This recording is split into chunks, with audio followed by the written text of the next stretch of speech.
Update. Am I the a-hole for refusing to continue providing free childcare for my stepdaughter? Original post. I did a work program with the local clerk of court's office when I was in high school. They hired me when I graduated, and I had my 30 service years before I turned 50. With 30 service years, you can get your full pension at any age. I worked until my first grandchild was born. Then I retired to be grandma daycare. I have 5 grandchildren, an 8-year-old male for my stepson, a 7-year-old male for my son, a 5-year-old female, and an 18-month-old male for my daughter. I babysat all of them with no issues or complaints. I still keep the 18-month-old Monday through Friday and the older ones during the summer and school holidays. My stepdaughter and her boyfriend have been non-stop dramas since before the baby was born. When she was 10 weeks pregnant, they presented a 3-page list of rules for when I was babysitting. They said if I didn't sign it, they wouldn't allow me to babysit. I said I understood their need to do what was best for their baby and assured them there would be no hurt feelings on my end if they made other childcare arrangements. Some of the rules were almost understandable, but most were downright ridiculous, and none of it was going to work for me. I don't remember them all, but some examples are: I can't take the baby anywhere without their permission. I can't watch more than one additional child while babysitting. I can't cook. I had to provide a full name, DOB, and address of any potential visitors ahead of time for their approval. They had to know anytime I had a guest over, who it was and how long they stayed. My 9-year-old cat would have to be kept out of rooms where the baby would be, even when the baby wasn't there. I couldn't get another pet without their agreement. When she was 7 months along, they came back with revised rules in an attempt to compromise. Again, I let them know their expectations were not going to fit with my life, and that they should find other childcare. 2 days after my stepdaughter went back to work, she called and asked if I could keep Cullen the next day. I agreed, but made it clear that I was going to provide safe, appropriate care according to my judgment, and I wouldn't tolerate complaints about violating the rules. My stepdaughter was okay during pick-up and drop-off, but I felt like she was interrogating me every time she picked him up. It was tolerable, but her boyfriend was downright rude. By Sunday, I would dread the start of the week because of dealing with both of them, especially his behavior. At minimum, he would pick up Cullen, partially undress him, make at least one snide comment about my cat, or complain if I had any other grandchildren over, or if I had cooked. Then he'd say things like, "I guess we don't have any choice but to put up with this for now," or "I guess you're happy that you won." This went on for 4 months. I spoke to my stepdaughter several times, telling her that they seemed unhappy with my care and should find another solution. I also told her that her boyfriend needed to stop being so vocal. Things would improve for a day or two, but then he'd start again. It all came to a head as Thanksgiving approached. He was very vocal about not wanting me to keep all my grandchildren over the break.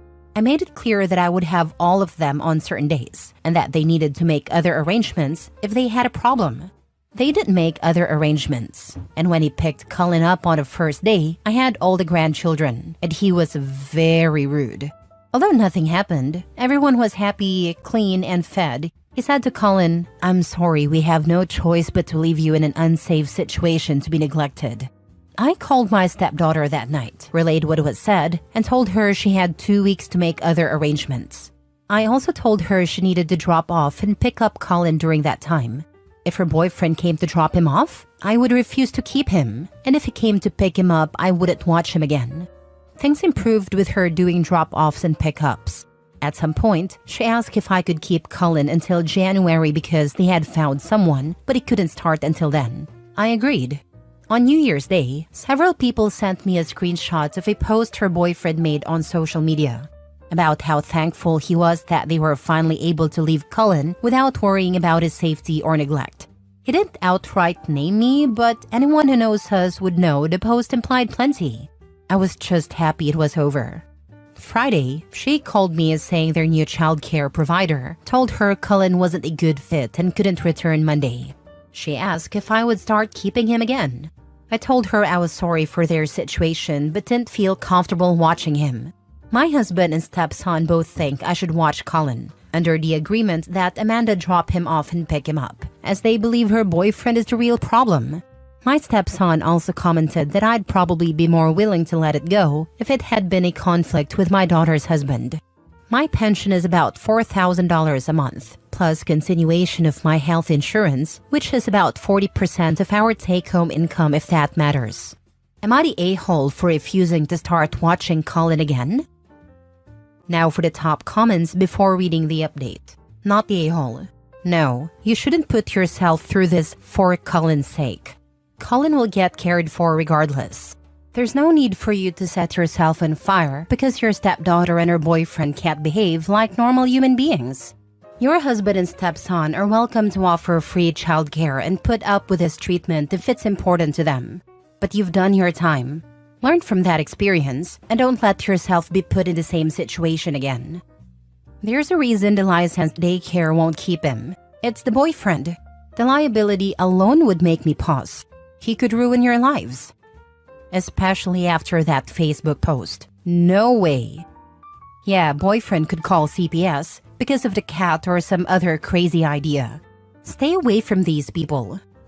Baby daddy has a real problem. That's very controlling behavior there. He also may have a distorted view of you if your stepdaughter has complained about her evil stepmother before the baby. Until she needed you, that is. Not the a-hole. I read that gaslighting runs deep in that crowd. You're so good with boundaries. Now they're slandered your name, called you unsafe and unfit until they need you again.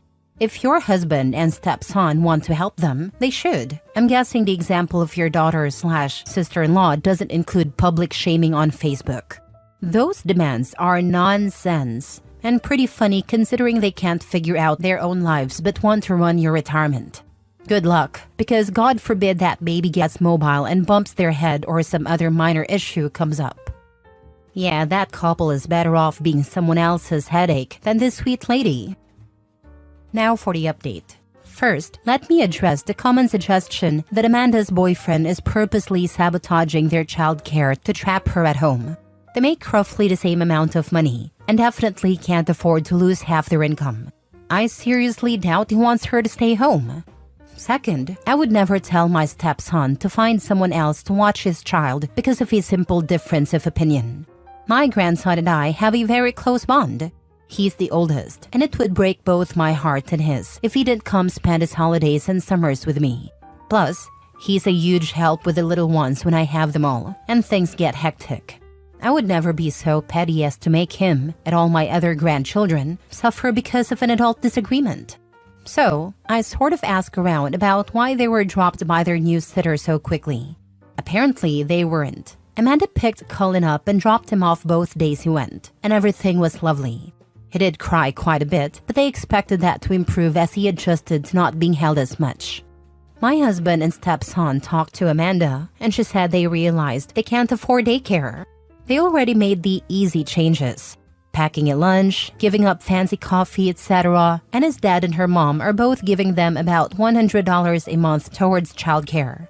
They can barely afford it, but they didn't realize that they've had to send everything the baby needs. I buy diapers, wipes, formula, bottles, extra clothes, etc. They just hand me the baby. They didn't realize daycare doesn't cover all that. Also, imagine her boyfriend's surprise when he found out what the staffing ratios are in this very expensive daycare.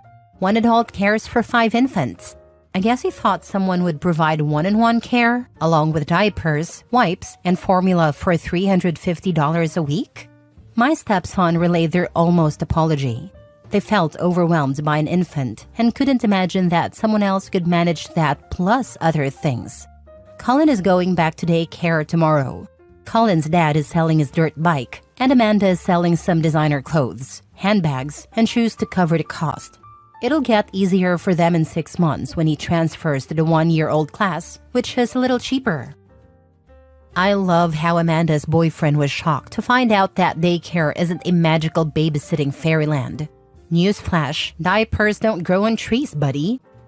Wonder if he is ever going to apologize for being an absolute idiot. What a moron.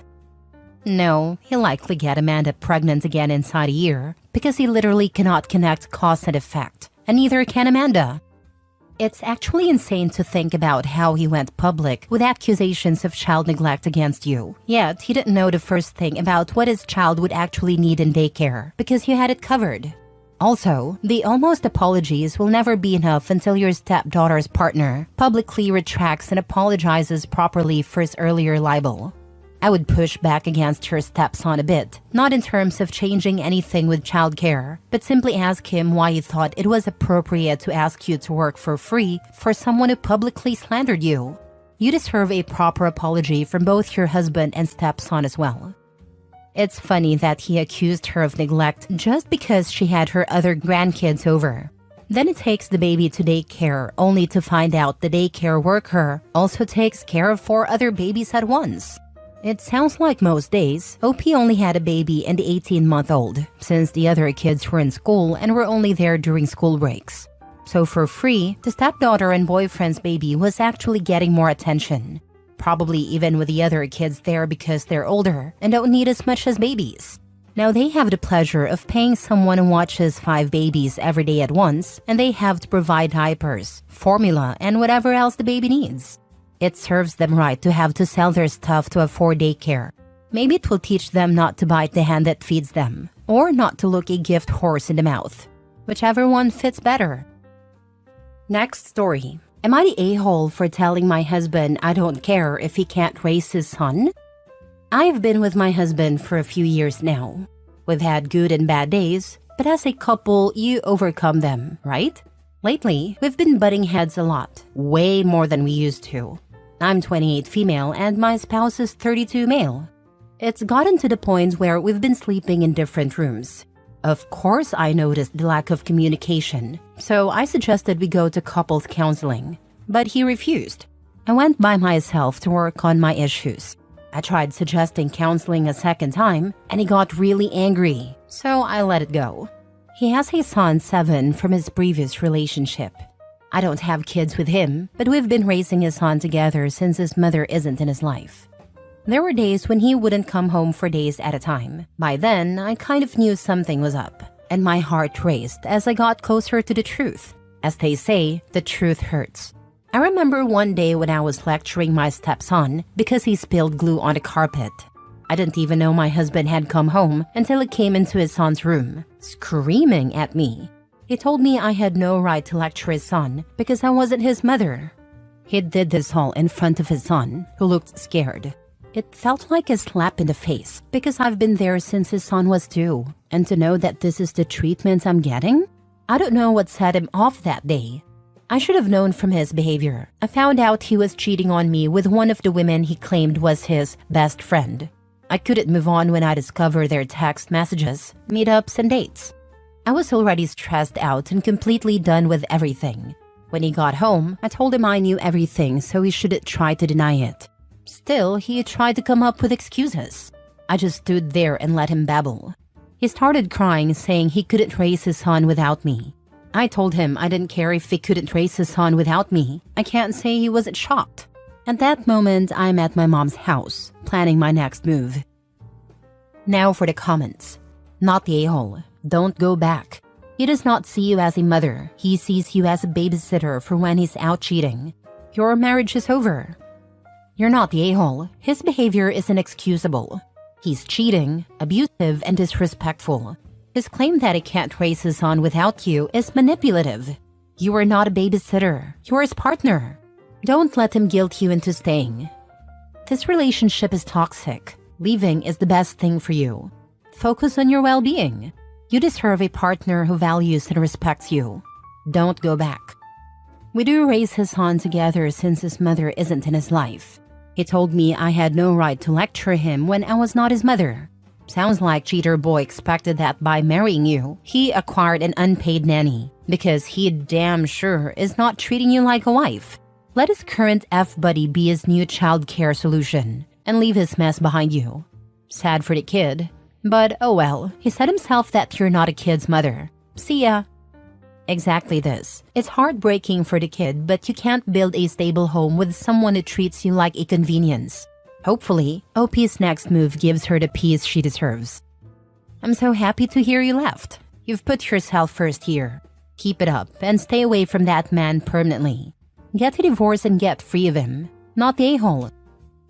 Last story. Am I the a-hole for telling my dad I'm not moving state with him and his family? My parents got divorced when I, 15 male, was 7, and my dad got married again 3 years ago. His wife has 2 little kids with her ex. He visits them twice a year, sometimes even less. At my dad's house, I've always had to take care of myself. And when his wife's kids came into the house, I was expected to babysit and make sure they were taken care of too. It's 3 hours, Monday to Friday, when I'm at my dad's. My mom hated it for me as much as I hated it, but it wasn't something my dad would ever stop, even when she talked to him about it. A judge didn't care when my mom told the courts about it because siblings babysitting isn't the worst thing ever. I don't think that's fair because they're not even my siblings, and they weren't my step-siblings when it first started. But I guess it doesn't matter. The kids got super attached to me. Dad argued with my mom a lot because she wouldn't make me go over to his house on her time to babysit for those 3 hours. He thought it was crappy of her to get in the way of my time with the kids, and he didn't care if I didn't want to. When my dad and his wife decided to move states, they wanted me to come. The judge said no because he'd be taking me away from my mom, and I've lived here my whole life. However, the judge said that if I wanted to go, it would be approved, and my mom couldn't stop it. But I don't want to go, and I've told him that repeatedly. He told me I should think more about it and said I'm part of a bigger family and that he'd miss me. And his stepkids would miss me too. Even when he was saying that, it was so obvious he'd also miss the babysitting I do for them. He told me to think about the long term and the good things the move would make possible. For example, they're moving close to a really good school, which my dad tried to use as a reason to get my mom to agree to make me go. But my mom doesn't want to only see me every few months. Now my dad's throwing a fit because I've said I won't move and they're leaving in a couple of weeks. I'm still not going. Am I the a-hole? Not the a-hole. Free babysitting is done, Dad. Have fun actually paying someone to take care of the kids. Yep, I'm so happy it's done in 2 weeks. Exactly, the free ride is over. Let's see how fast he realizes just how much he's been leaning on you to keep things running smoothly. It's not your job to step up where Dad refuses to take responsibility. Maybe paying for actual childcare will give him a reality check. Don't go anywhere. Stop babysitting, oh my God. I don't get to stop it. My dad made it one of my chores. But once he moves, I won't have to anymore. Actually, tell the judge you aren't being paid to babysit. Bet that puts a stop to it. According to federal guidelines, you aren't allowed to work for free. Babysitting is a job, not a chore. Tell your mom if you aren't being paid, you don't want to babysit. The judge knew, but didn't see a problem because Dad treated it like a chore I had to do, and the judge said that's normal. Am I the a-hole for giving my daughter a breakdown of what it cost to raise her when she asked me for her university funds? Original post. My daughter Ava was a handful growing up. Her dad passed away when she was 5, and even with therapy, she was a very angry child. I still love her very much. She's my daughter, and I would do anything for her that I can. Her dad didn't have a lot of insurance, but enough to pay off a small house and set aside an emergency fund and top up my daughter's 529 education fund. I kept adding to it over the years. Not much, but as I could. When she was 11, I met and married my ex-husband. I thought Ava was okay with it. She never brought up any problems to me or in our therapy sessions. She was not. When she was 13, she accused him of something inappropriate. I called the cops immediately. He was arrested and he lost his job. He was innocent. She did it to get rid of him. We divorced. I was obviously heartbroken. I did my best to not take it out on her. I did punish her. She started acting out. She got expelled from school, then another.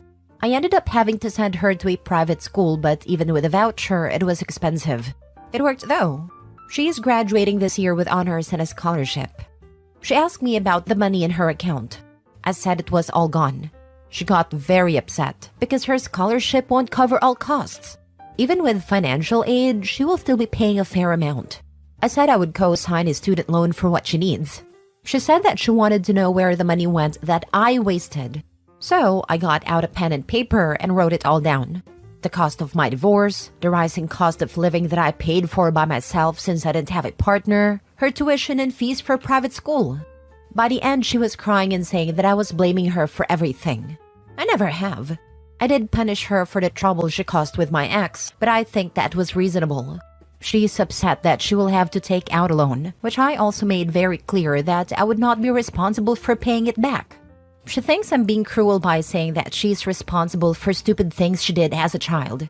I'm not, but I cannot pull the money I had to spend because of her out of my behind. Now for the top comments before reading the update. Info: does she admit the abuse accusation was untrue? Yes. Not a-hole. I'm sorry for your ex. I hope he has recovered from the lie and is doing well. She asked what happened to the money and you showed her. There are consequences and she is now facing them. Unfortunately, no matter what you do, she will find a way to blame you. Try to get her back into counseling if she agrees. Just know you did nothing wrong and take care of yourself as well. My ex is okay. We still talk. He got a new job. He is still angry. He wants nothing to do with her.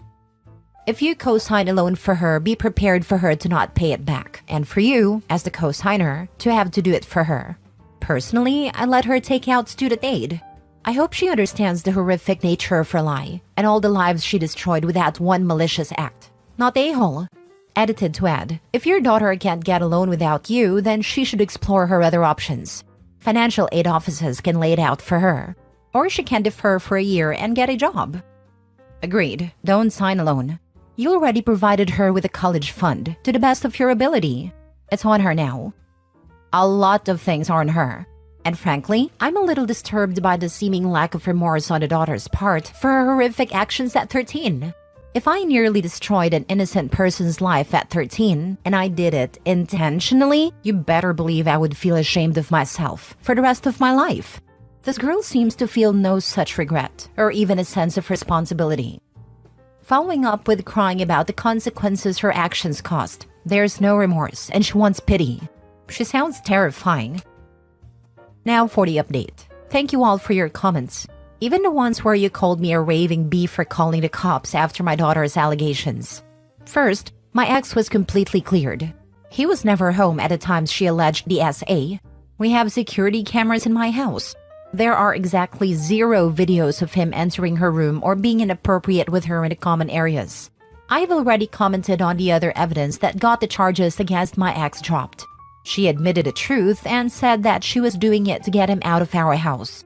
He's doing okay now. He has a new job and he and I still talk. Her excuses was that she didn't think I would immediately call the cops. She thought I would just kick him out since it is my house. She felt trapped and like she couldn't back down. She has never apologized to him.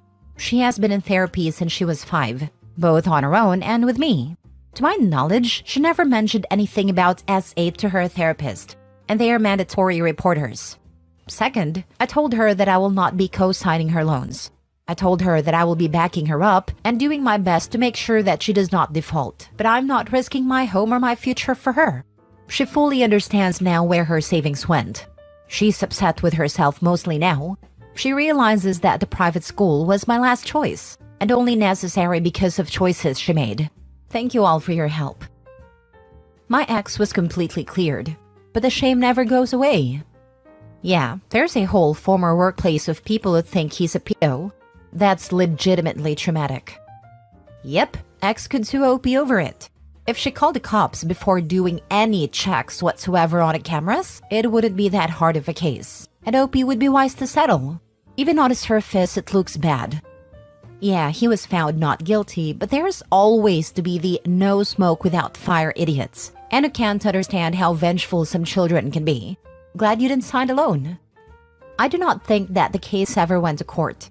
OP says the cops investigated and dropped the charges. It went far enough that word got out and he lost his job.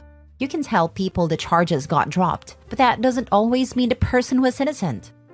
The daughter has some deep psychological issues that need to be addressed immediately if it's not already too late. Currently have 2 daughters. The oldest middle school has always been off.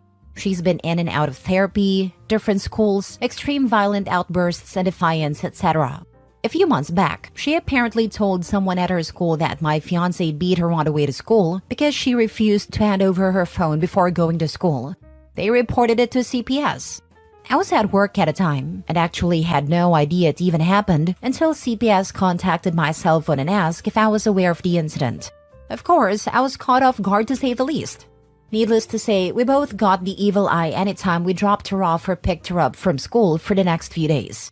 They even went to my youngest's daycare to speak with her teachers as well to see if there were any signs of abuse or anything at home.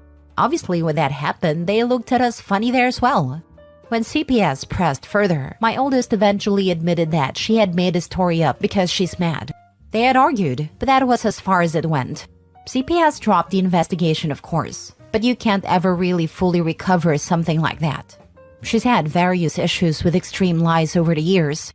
When she was younger and in a different school, she told a teacher that a student had called her some extreme names and punched her, and she punched her back. The principal said they were going to pull the security cam footage to confirm her story. She caved and confessed that it didn't happen and that she instigated the whole thing. The principal was bluffing. There was no security footage. Anyways, I really feel for the guy. Guess I'm just ranting at this point.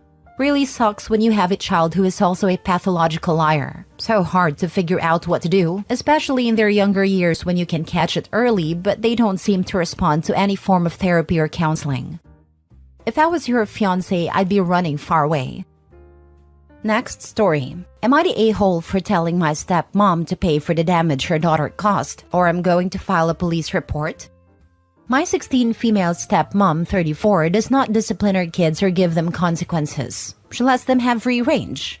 I was over at my dad's house. My grandma was over there and I wanted to see her because I hadn't seen her in a while and because she brought me treats.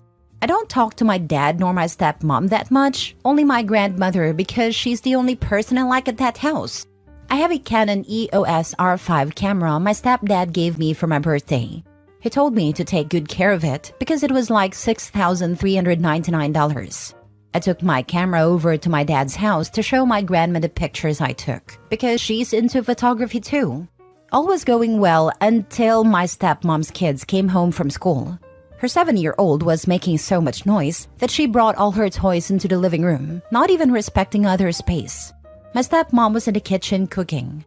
I had ordered food because I don't like her cooking and she doesn't make me food anyway. When the food came, I took it from the drive. Mind you, my camera is still on the couch. That's how my camera broke. Some might say I overreacted, but I don't think I did. I literally had a meltdown, and I yelled at my stepsister for what she did. I already knew my stepmom wouldn't care because her daughter broke many of my things in the past but never replaced it. She doesn't like me, or like me there, so she probably was happy that my camera broke. I showed her the damage and she said I better buy back one. But that wasn't enough. I told her if she didn't pay, I will file a police report. But she said they're not in a good financial situation right now. But I was too angry to care.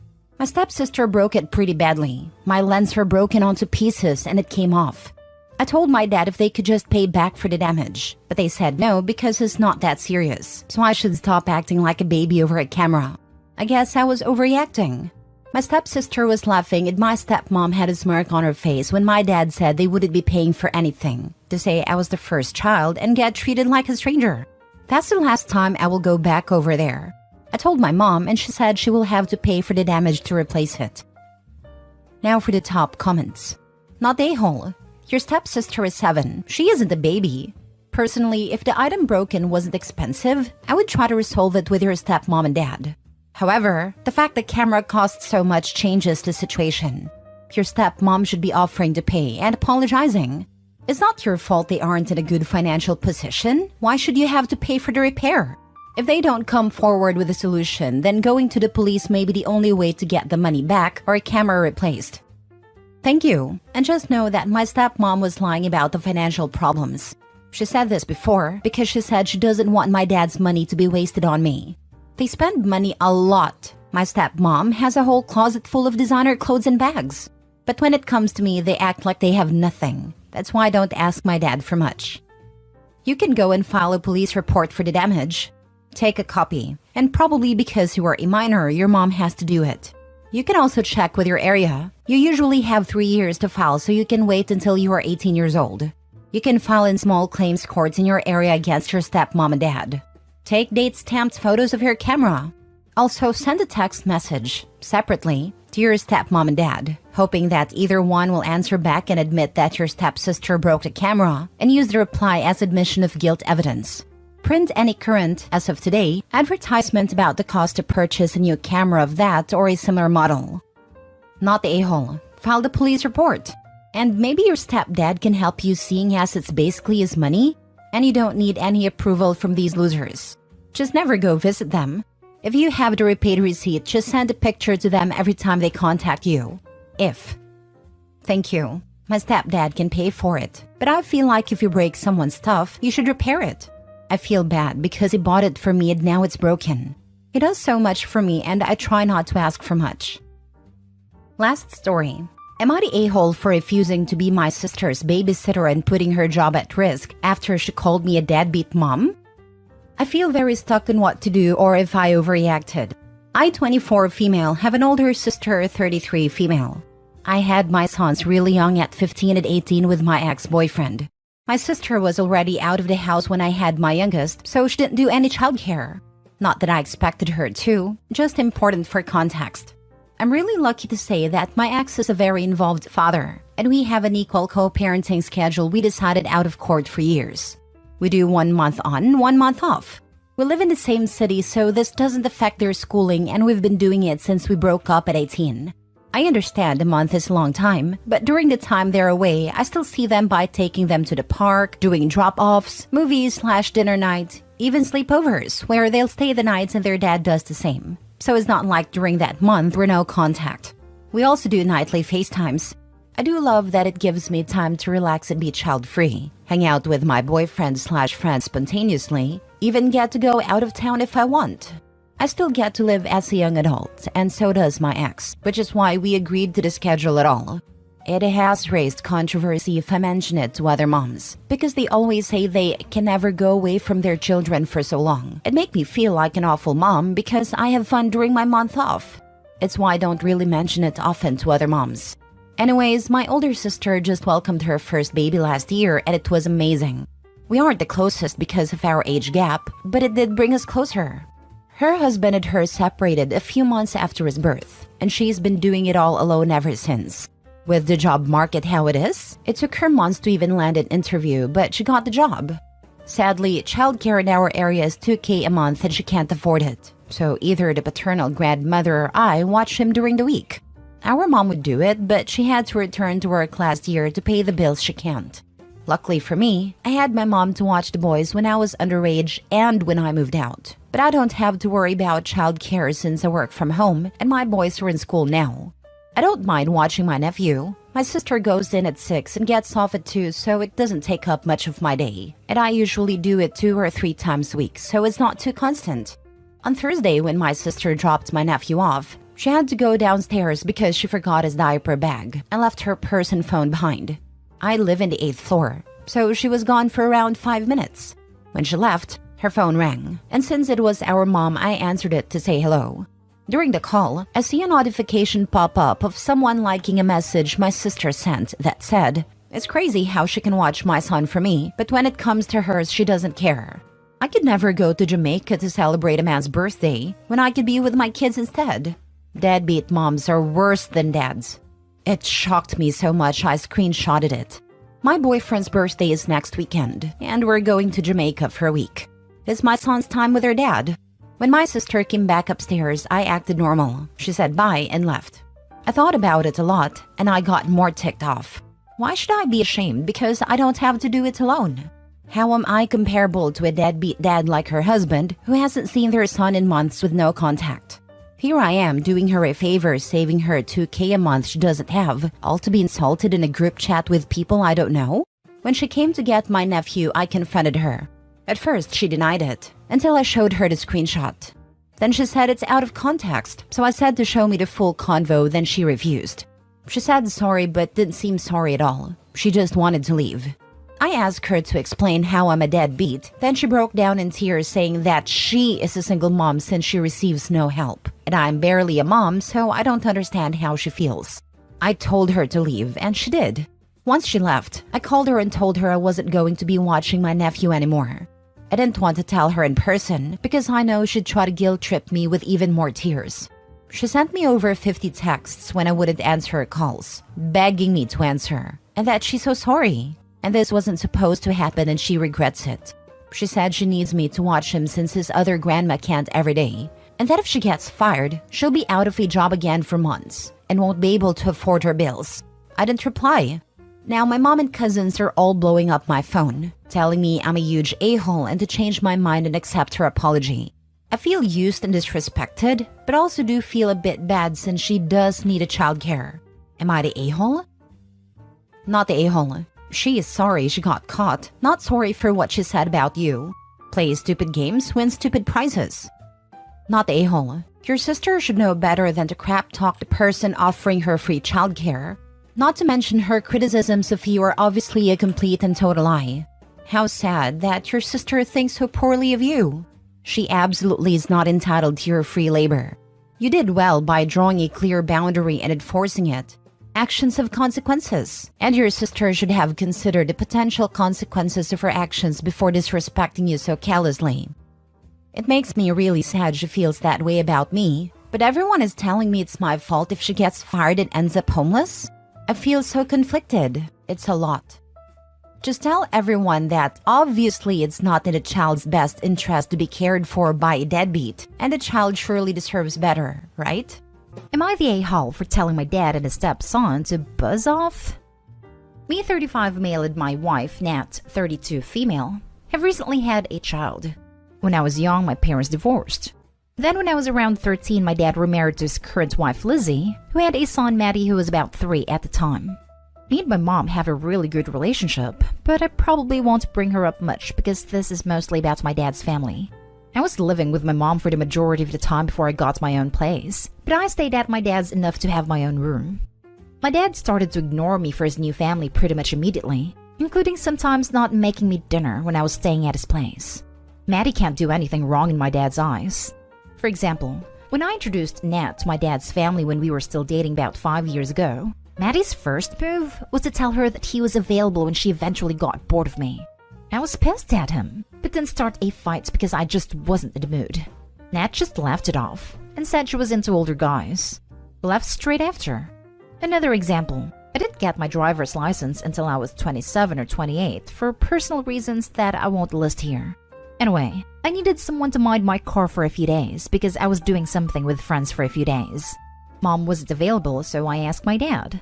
I came back a few days later and my car wasn't there. I asked why, and my dad said Maddie crashed it, so they were paying someone to fix it. I freaked out, and my dad told me that this was a good thing for Maddie because this would make him a better driver when he got his license. When I didn't immediately agree with him, I was told to get the hell out. Anyway, me and Nat have a son now, and a few days ago my dad called me a bastard because I didn't ask Maddie to be my son's godfather. Neither of them was invited to my wedding or my son's christening, and I told him he wasn't even invited to my wedding. So why was this what he was pissed about?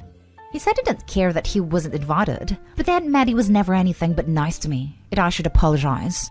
Then he said Maddie was with him, so I told him to put it on speaker, and I told them both to buzz off. Then I hung up. Am I the a-hole? Now for the top comments. Not the a-hole. He crashed your car? Like he drove your car without asking? And crashed it? And no one apologized? Or thought that was the incorrect thing to do? And made a pass at Opie's girlfriend in front of Opie. He said Maddie was with him. I told him to put it on speaker. I told them both to buzz off. Then I hung up. Like a boss. Not the a-hole.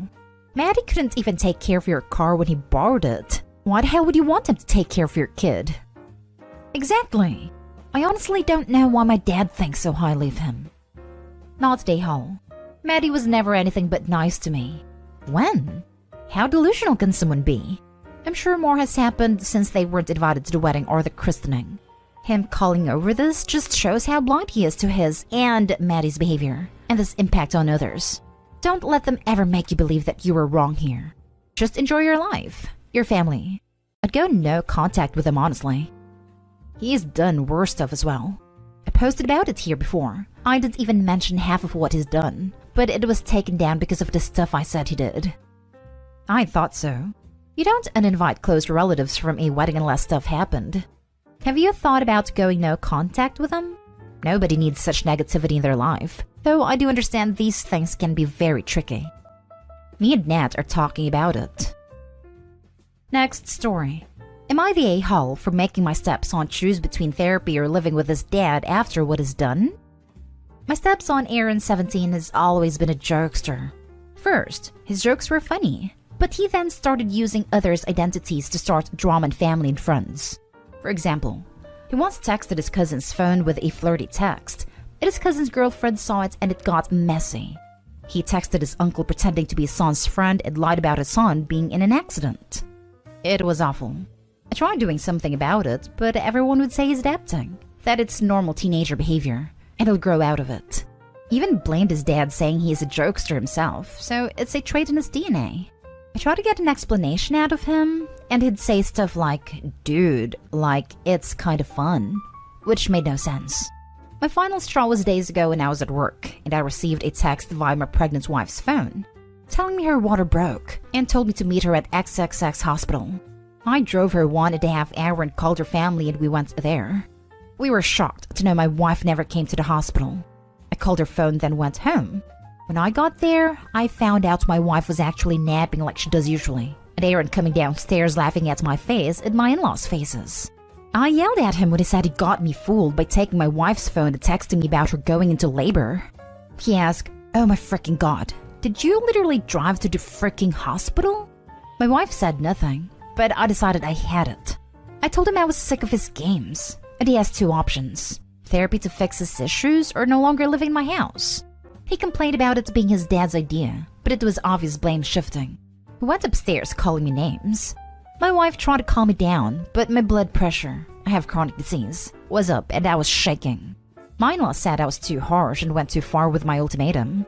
I declined to back down because I think I won't be able to take it more. I apparently made them more upset than what Aaron did, and said I have to forgive him and drop it, but I couldn't. Thing is, Aaron is 100% against therapy and has a pretty bad idea of it. He associates it to his parents divorcing and is making it his hill to die on, and says no one will force him to get therapy since he thinks it's a waste of time trying to change his personality. About his bi dad, I've discussed this behavior with him and his response was that I was being bossy and controlling. His opinion about therapy was that I'm attempting to brainwash/change Aaron's personality and control what he says and how he behaves to get him on my side, especially since Aaron doesn't see me as a father figure to him. Of course, none of his claims are true. He even told me to my face that Aaron can do whatever he wants whenever he pleases, and it's none of my concern. But I was trying to keep communication open. Otherwise, I'd be accused of enforcing my own thoughts/decisions without Aaron's dad's input. Not day home. Your stepson is 17, not 7, and if he doesn't know the difference between right and wrong at this age, you are well within your rights to not want to associate with him. Honestly, given the lack of parenting from his mother, I would question my decision to have children with a woman who will not help her discipline her son. Too late now though, she's already pregnant.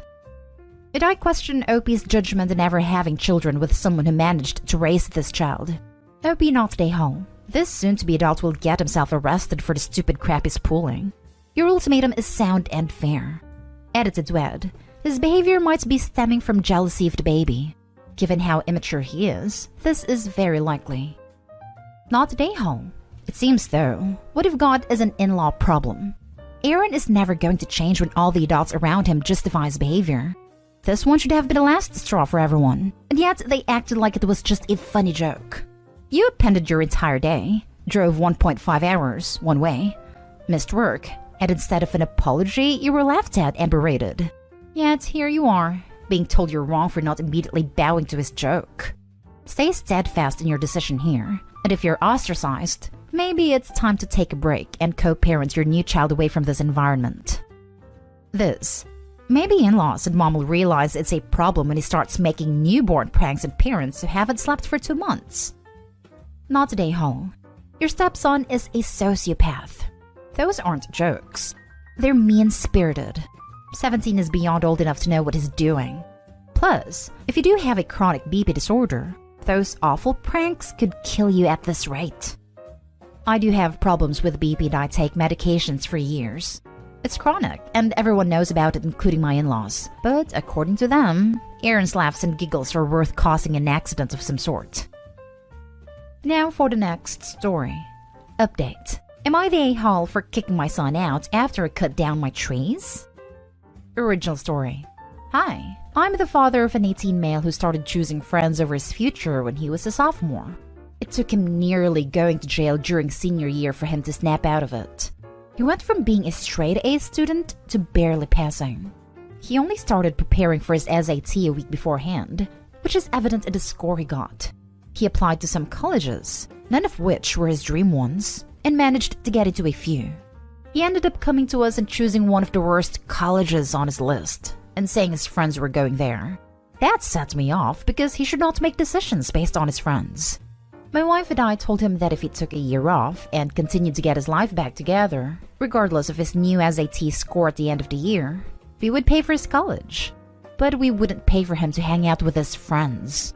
He wasn't happy about taking a year off, even though we convinced him that a year is nothing in the grand scheme of things, but he didn't mention it for a while. My wife and I went on a 2-week long trip, and while we were away, nearly 10 trees in our backyard were cut down. There were some sort of sandalwood trees planted only God knows how long ago. We had left our daughter behind with our son, but they stayed a few nights with her uncle, so we instantly thought some random person cut them down to sell them. Our daughter secretly said she has an idea of what happened, but didn't elaborate. Quick security check shows our son hired a company to, badly and hastily, cut the trees and cut them into logs and planks with my equipment, then sold it to strangers. We ended up arguing, and him saying he needs money for college. I kicked him out, and he went to stay with another family member, but now my wife is upset and says I'm awful. I appreciate my son trying, but this was not the right way. Am I the a-hole? Now for the top comments before reading the update. Not the a-hole. Exactly what did he think was going to happen? You wouldn't notice the missing trees? Or that you wouldn't care that he hurt your property for a few bucks? They weren't his trees to sell, and he didn't even ask. There does need to be consequences for that. Also, depending on where you are, sandalwood trees are the property of the government, in India at least, and cannot be cut without permission or sold on the open market. OP's son clearly lacks the ability to think things through or make good choices. Not the a-hole because your son is old enough to know there are consequences to his actions. However, you describe this as a somewhat recent change in behavior, going from straight A's to barely passing and making poor decisions. Did something happen? I would suggest therapy for your son and trying to get to the bottom of why he's throwing his life away. You're right that he can still get his life back on track, but remember you can lead a horse to water. You can't make it drink. Thanks for your input here. I'd ask my son repeatedly if there's a reason for his change in behavior at the beginning of his senior year, and it was always the same answer. I'm just older now. My daughters also told me that nothing happened, other than his friends going south and him following. After his run-in with the law, I had asked him if he wanted to do some counseling with our pastor. We weren't religious, but my son likes the guy, and he said he wasn't interested. Dealing with the police would be the only traumatic thing I am aware of. It was a bit more than just underage drinking. My reaction to it probably didn't help either. And now for the update. It's been a while since the last post and a lot of things have happened. Thanks a lot for everyone's input. It really helped give insight on my son and I's behavior, and helped when making decisions moving onward. An important thing to start off with is, we got mature oaks planted. There were 6 of them put in, and they look amazing already. They cost a fortune, a crazy fortune. The money my son got from the sandalwood covered around half the price, and I coughed up the remaining. Despite paying for them, they belong to the conservation committee who are, understandably, upset about previous trees being cut down. The oaks can't be cut down, and they will be coming annually to check on how the trees are doing. Now onto my son. In my previous post, I mentioned that his punishment for cutting down trees purely for money was to use said money for the new trees, and formally apologize to conservation committee as well as donate his time to them for a year. The money has been spent, and he apologized. The apology was quite embarrassing. The conservation committee aren't a joke. They treated him harshly. Haha. For the past 2 weeks he has been working alongside them. Planting trees/bushes, landscaping the park, artificial habitats, and more. Surprisingly, the committee started liking my son and offered him an official job starting September, which he is taking. After realizing the reason for my son's misbehavior was mental issues, his punishment for disrespecting my property was changed to agreeing to everything I do regarding him getting help. After seeing a therapist, I was told my son has been silently suffering with a form of trauma for around 8 years. I only found out after family counseling that the cause of his trauma was from seeing my ex-wife cheating on me and then being manipulated by her for years after. Needless to say, my ex does not live with me anymore. I feel so stupid for not seeing it earlier. I don't even care about the cheating, but how did I not realize my ex babying my son was just a front? Anyway, my son is doing slightly better and has picked up swimming again. He's agreed to a gap year and will be retaking his SAT. He also dropped his friends and took a substance test that showed nothing weird. It's too early to be happy, but I am. Everyone has been more open since my ex left. My son has made it his goal to get into his dream college for architecture, while my daughter wants to go to a music festival. I don't think there's anything left to add. For people wondering, my son made nearly $35,000 from the wood. Thanks again, and I hope you have a nice day. Last story is titled, Am I the a-hole for not wanting my 23 female, dad 49 male to bring as mistress to my future life events? My father 49 male and I 23 female don't have the best relationship, but it has gotten notably worse since he and my mother 49 female got divorced in September last year. My mom and I are extremely close and live 45 minutes from each other. My dad lives in a different state than us. My mom only moved to my state after the divorce because she couldn't continue to afford to live at the state she was in, though she loved it there. The divorce uprooted her life literally. Context is important, so let me give you the basics. My mother and father were high school sweethearts and were about to hit their 28th anniversary last year. My father, however, had a problem with staying faithful to my mom. He was a military man, and my dad always had multiple relationships outside of the marriage. This has resulted in my mom contracting multiple STDs over the years. My mom kept catching him, but my dad would gaslight her into thinking she was not good enough, and that was why he would step out of the marriage. Fast forward to last year. My mom caught my dad with an escort. I decided to pack her bags and take some space from him, and went to stay at a friend's house. On my mom's birthday, he asked her for a divorce. He pushed getting it finalized as quickly as possible, and it was finalized within 59 days. A week after the divorce was finalized, my dad moved Alice into their house. He admitted to my mom that he and Alice had gotten together before he brought up divorce, and had been a thing for a time. Alice is between the ages of 30 and 39, but we are not sure what her age actually is because my dad keeps changing it when asked. I've never spoken to her or met her. My dad asked me my opinion on marrying Alice, and I told him that was his choice, but that I thought it was too fast. My dad did not know I knew about him cheating. I figured it out on my own, and it was later confirmed. My mom has not moved on, and is still struggling with the trauma of the divorce. Tonight, I told my dad that I did not want Alice at my graduation in May, or wedding in September, because my mom would be there. I told him it was less than a year since the divorce, and that I knew how, more specifically when, his relationship with Alice actually started. And if he did not want to attend due to my decision, that was his choice, but I made up my mind. My dad told me it's not fair I'm excluding people that are part of his life, and that it was not my choice, and that he was trying to be open and honest with his intentions. Am I the a-hole for not wanting Alice present at these events? Edited to add, I'm an only child. My dad has a vasectomy when I was 5, and Alice had no children that I know of. Not the a-hole at all. I hope you stick to your guns in regards to keeping the mistress from major life events, but expect fallout from the decision as your dad seems used to getting his way. Congrats on the upcoming graduation and wedding though. Thank you. I'm graduating from law school in May, so at least that's the plan. Absolutely not the a-hole. If it hasn't happened yet, please help your mom to find a therapist so she can heal, get on with her life. I did. Her therapist has been away for a month, so I'm pushing her to switch to a more consistent one. I hope your poor mother received all the alimony she could, and I hope she heals from this. I'm sure it'll be easier with her caring daughter near her. She refused to take the alimony. I couldn't believe it. But she still has property rights in the house, so it's okay.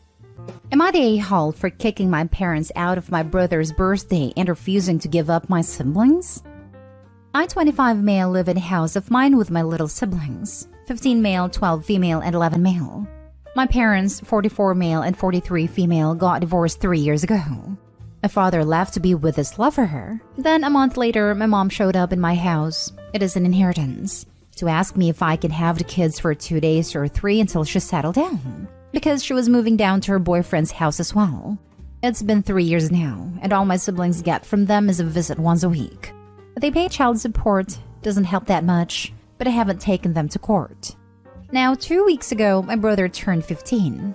I hosted a party. My parents helped us to buy the cake and the sodas, and I invited them because, after all, they are still their parents. But I specified on the invitation that I didn't want to see their spouses because I simply don't like them. Anyway, they came with their spouses and stepchildren. I didn't say anything because I didn't want to make a scene. After all, it wasn't my birthday, and if my brother was okay with it, I was too. Everything became a mess at the family photo. I said I wanted a picture of me and my siblings together. My parents couldn't help in making it about them. My mom requested that her stepson should be in the picture too because he is also family. And my dad said that his stepdaughter should be there too, but also his wife because she's carrying a baby. I was shocked because of those random and nonsense comments. So I just couldn't keep it in and told them that they were selfish, irresponsible, narcissistic, terrible parents, and their requests were out of the question since those kids, I have nothing against them, are not our family. It will never be. I also told my dad he should have a vasectomy and not allowed to have more kids. Then I screamed, "And if you think I'll raise this too, you're wrong." My mom started crying, calling me rude. My dad's wife cried too, so I kicked them out. My siblings told them to go, so they both accused me of turning my siblings against them and were trying to take them by force, but they refused. Now, my mom and dad said they'll go to court to have custody back because I'm a bad example of disrespect and irreverence. In my country, the legislation allows my siblings to decide who they want to live with, and they say they'd pick me. My grandma, father's mother, said I should not have restrained my parents' authority over my siblings, and it's not my job to take care of them and that I should give them up to let my parents be responsible again. My father's brother said that I was the a-hole for making my mom and a pregnant woman cry. So am I the a-hole here? Now for the top comments. Not the a-hole. Not even close. Deadbeat parents that abandon their kids can GTFO. You do you, young man, and keep those kids safe, just like you've been doing for 3 years. Best of luck to you. Agreed, and I would so take them both to court for proper child support. Not stay home. Your mother left her own children to be on their own and forced you to take responsibility. The same with your dad. Your little sibling are old enough to understand how you feel, and probably feel like you do, left behind. I don't feel left behind because I can't miss what I never had. They didn't raise me. It was my mom's mom because they were too young and had to finish high school. But my siblings really feel left behind. Wait, so having kids they then abandon is a pattern with these people? Why even have kids? I have no idea why they keep having children, since it's proven they are not the best parents. I'm just sorry for the little child coming. I hope the new baby doesn't run the same luck. Not stay home. You should seek legal custody of the minors though, and an actual support order from your courts. OP, you really do need to make this legal. I'm sure it will relieve a lot of anxiety from your siblings too, if they know they can't just be uprooted back to the parents that couldn't be bothered to care for them for the last 3 years. You are their home now. Not stay home and actually a damn great human. Much love to your little family of siblings. Next story. Am I the a-hole for telling my sister-in-law I'd testify against her if she sought full custody in her ridiculous hypothetical?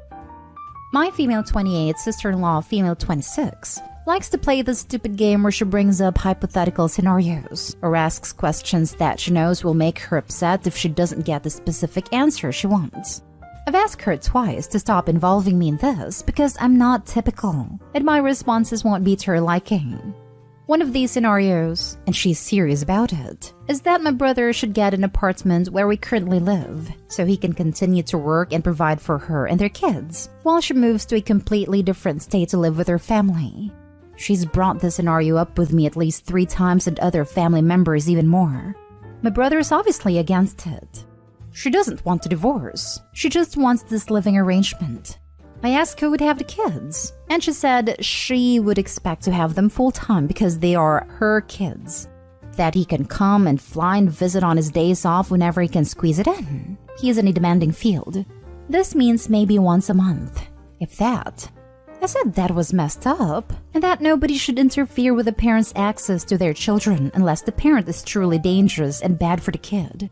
She said she didn't see a problem with it. I told her that even though I love her, I'd encourage him to petition the court to at least get 50-50 custody.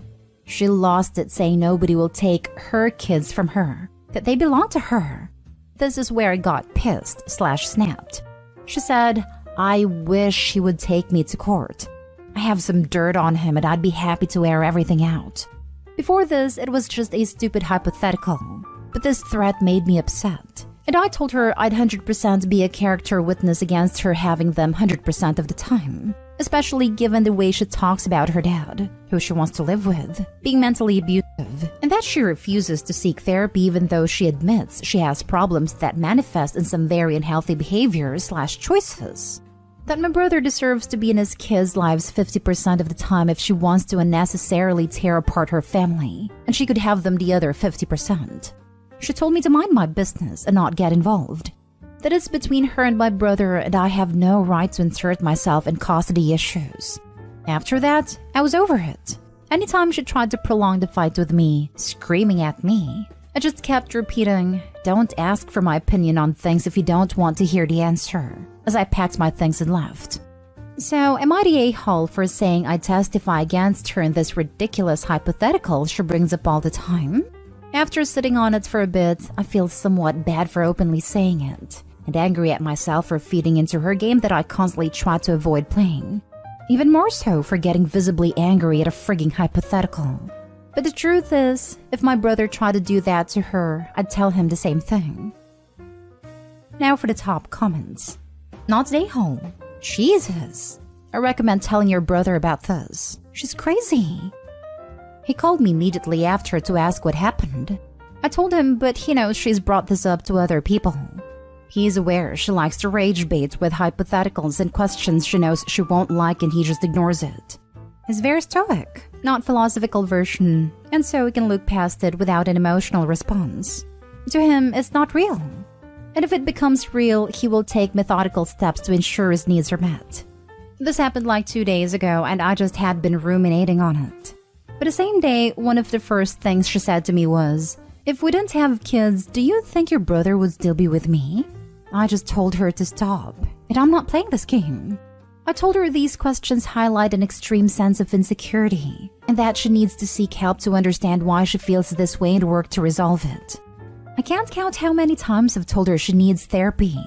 She has a tremendous amount of positives, but her unwillingness to seek help blocks her full potential. Then again, I'm constantly telling everyone they need therapy. I myself have a lot of trauma and mental health issues, which is why I have gone through extensive therapy and continue to seek it out. I also take medication.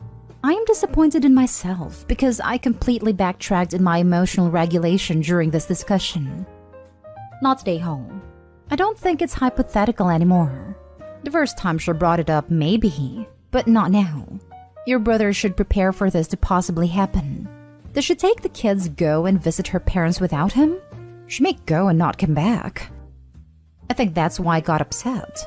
The first time I heard it was when I was staying with my mom a couple of years ago, and she brought it up to me upset that she said it.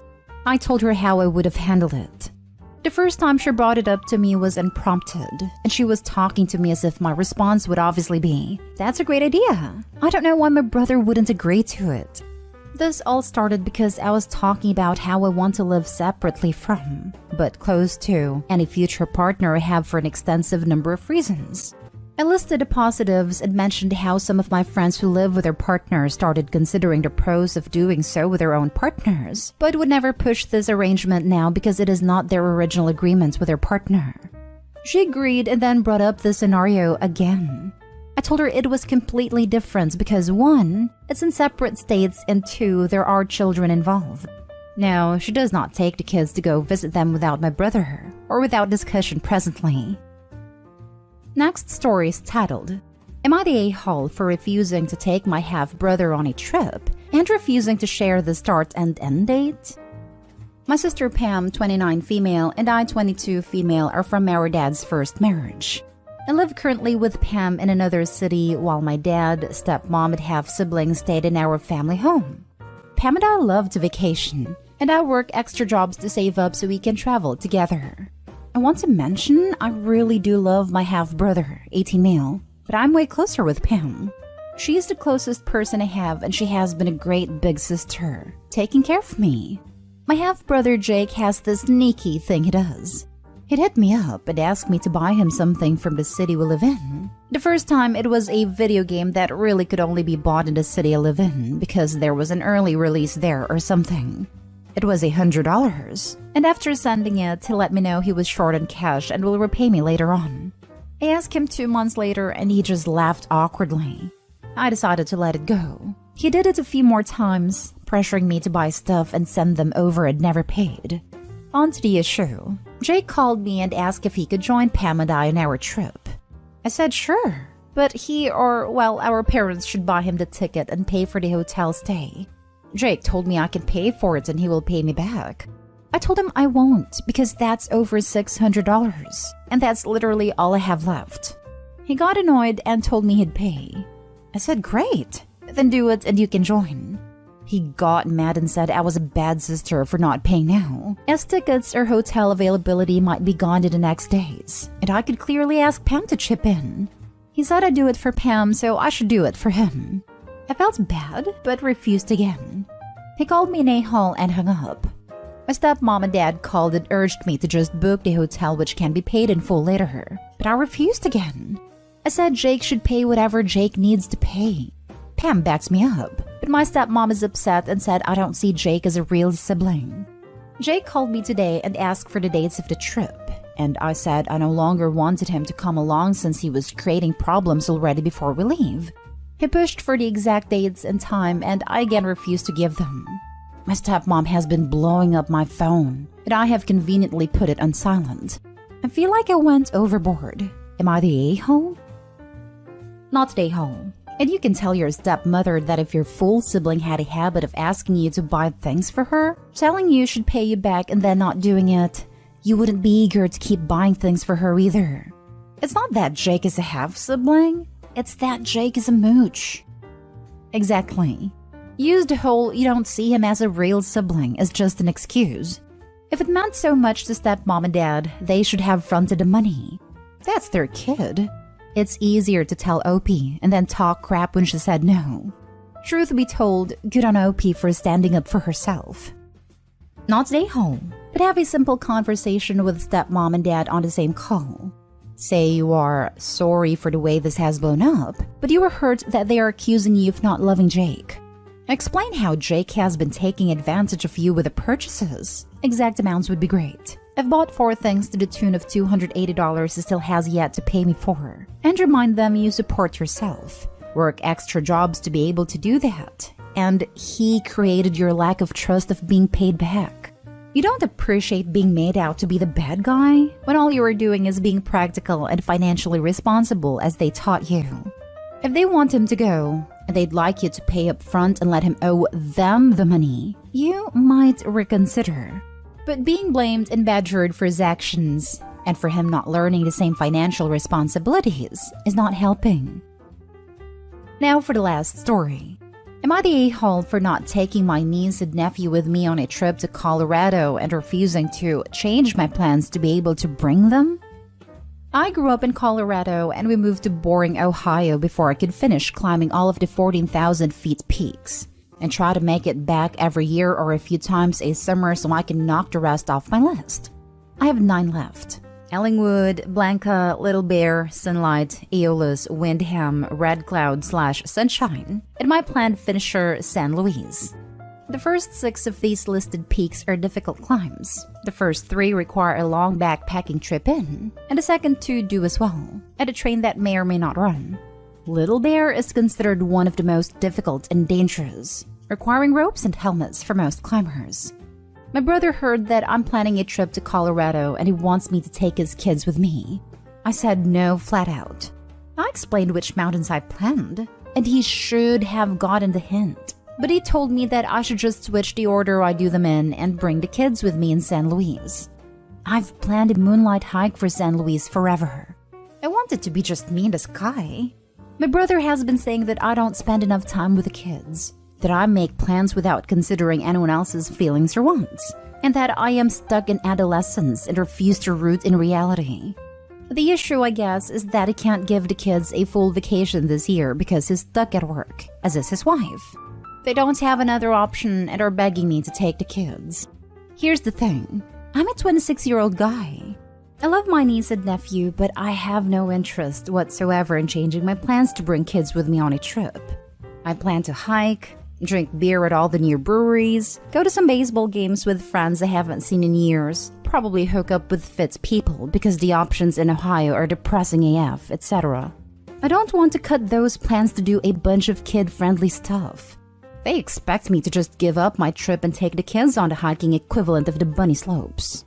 And I'm getting so much grief from all of my family about it, including my mom who said she agrees with my brother and that it's time to settle down. He also complained that the kids complain that they don't see me enough, which is crazy because I'm over at their house every few weeks. I haven't told anyone yet, but while I'm back in Colorado, I'm going to look for a place to live comfortably. I don't want to live in boring Cincinnati, Ohio for the rest of my life. This is a different issue, I guess. Anyway, am I the a-hole for not taking my niece and nephew out to Colorado with me because their parents can't do it? Not the a-hole. I like how settling down apparently means take care of someone else's responsibilities. I'm sure your niece and nephew say they wish they saw you more often. You are probably more fun than their own parents. That doesn't mean you have to take them on vacation or do anything else their parents are responsible for. Go live your life.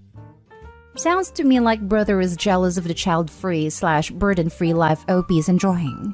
That I make plans without considering anyone else's feelings or wants, and that I am stuck in adolescence and refuse to root in reality. In other words, stop doing fun things by yourself, because if I can't, then nobody should be able to.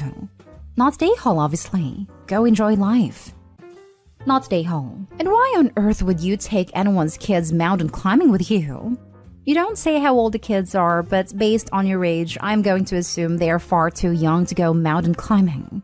Also, what kind of unreasonable a-hole expects a 26-year-old uncle to take a couple of little kids for a couple of weeks, out of state anyway? This is ridiculous. Go climb things and have fun. They're 13 and 16, so definitely not too young, but neither of them are even in physical condition to do this.